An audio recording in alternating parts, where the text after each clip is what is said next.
कमजोर तुर्किस्तान के बाजार में एक छोटा सा लड़का बेचा जा रहा था। किसी को नहीं पता था कि ये गुलाम एक दिन हिंदुस्तान का सुल्तान बनेगा। उसका नाम था बलबान। किस्मत ने उसे गुलामी दी, लेकिन उसके दिल में था एक राजा का जज्बा। बलबान को दिल्ली लाया गया, जहां सुल्तान इल्तुतमिश ने उसे खरीदा था। वक्त के साथ बलबान ने अपनी वफादारी, हिम्मत और अकाल से सबको पीछे छोड़ दिया।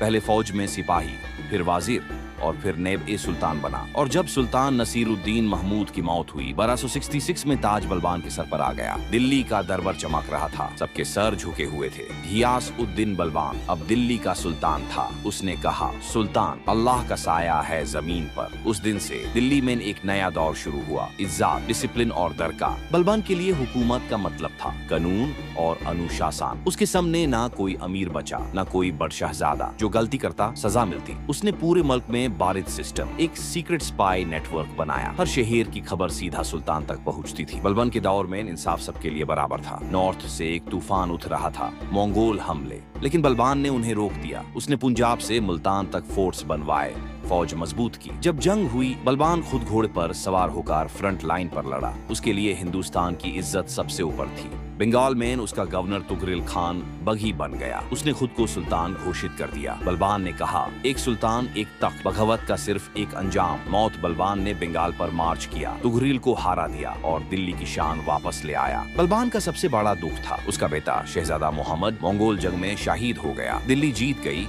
लेकिन सुल्तान का दिल हार गया। बलबान ने जिंदगी भर अपने दाढ़ को छुपाया, लेकिन देश के लिए कभी कमजोर नहीं पड़ा। 1280 का साल था। बूढ़ा बलबान अपने तख्त पर अकेला था। उसकी आंखें बैंड हुई, लेकिन उसका नाम हमेशा के लिए जिंदा रह गया। उसके बाद उसका पोता कैकुबत सुल्तान बना, पर बलबान जैसा लोहा का सुल्तान फिर कभी नहीं आया।